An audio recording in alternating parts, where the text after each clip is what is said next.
Hello everyone welcome welcome welcome good afternoon. देखो आज के নিউ রেসিপি কি হয়েছে এখানে এখানে দিয়ে দেব সামান্য তেল। আর এখানে কি আছে ডিমের অমলেট। এরকম ডিমের অমলেট কোনোদিন তোমরা খেয়েছো? দেখো এখানে কি দিয়েছি আমি, ব্রোকলি, ধনেপাতা, কাঁচা লঙ্কা, পেঁয়াজ। প্রথমে আমি ব্রোকলিটা দিয়ে দিলাম তেলে, তারপরে তোমার দিয়ে দিলাম লঙ্কা, ধনেপাতা আর ডিম, পেঁয়াজ একসঙ্গে মানে ঘুটে দিলাম, সবগুলো একবারে মিলিয়ে দিলাম। তারপরে সাইড দিয়ে ঢেলে দিলাম। আর মাঝখানে একটা ডিম আছে, আর এখানে আছে 2-3টে ডিম। দেখো এখন এটা সমস্যা কি, এখন এটা উল্টানো যাবে তো? উল্টানো তো যাচ্ছে, কিন্তু পুরোটা যাবে কি না, চলো হিলেছে। এইবার কিভাবে উঠাবো, এটা মহা সমস্যা। এইবার উঠাতে গেলে যদি ভেঙে যায় তাহলে তো বাস গেল।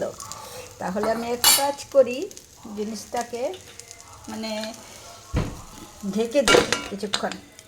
ঢেকে দিলাম। এইবার দেখি তোমার 5 মিনিট ঢেকে রেখে দিই, দেখি কেমন হয়। এত বড়টা তো উল্টানোটা খুব সমস্যা হয়ে দাঁড়ালো। সবজি দিয়ে অমলেট মানে ব্রোকলি, সির্ফ ব্রোকলি, ব্রোকলি আছে, ধনেপাতা, কাঁচা লঙ্কা আর পেঁয়াজ কুচি। এখানে আছে 3টে ডিম, 2টো ভেঙে দিয়েছি, একটা মাঝখানে, সামান্য স্বাদ অনুসারে লবণ, সামান্য হলুদ।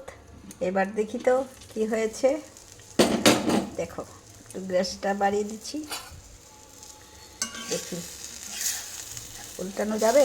দেখো তো গেল, মানে উল্টানো গেছে, তার মানে এবার হয়ে গেছে অমলেটটা। আমি তো চিন্তা করছিলাম ওটা হবে কি না, তাই আমি ভাবতেছি। দেখি তো আর একটু সামনে নিয়ে নিই। দেখো খেতে তো ভীষণ ভালো হবে, ভীষণ। সবজির অমলেট তোমরা কখনো খেয়েছো? ব্রেকফাস্টের জন্য সেটা দারুণ হবে, ভাতের সঙ্গেও খুব ভালো হবে, ডিনারও খুব ভালো হবে। ঝটপট একটা জিনিস হয়ে গেল আইটেম। সঙ্গে আর কি লাগে, অল্প কিছু, মানে ভাত তো আজকাল কেউ বেশি খায় না, সামান্যই।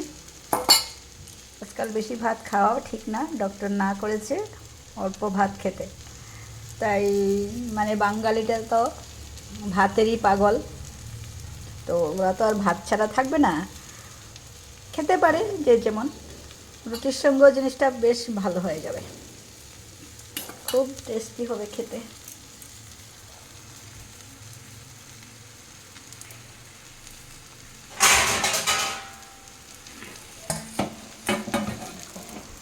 আমি এবার জিনিসটাকে বন্ধ করে দিলাম, গ্যাসটা বন্ধ। এইবার উঠাতে হবে, উঠাতে পারবো কি না দেখো তো। এক হাতে আমার ধরা আছে মোবাইল, দেখি চেষ্টা করি উঠাতে। উঠে গেছে রে বাবা, খুব দারুণ উঠেছে। এবার দেখো এই জিনিসটা উল্টি করে দিই, আবার উল্টা করে দিতে যদি ভেঙে যায়, এই দেখো কি সুন্দর, খুব ভালো হয়েছে, খেতে দারুণ হবে, দারুণ।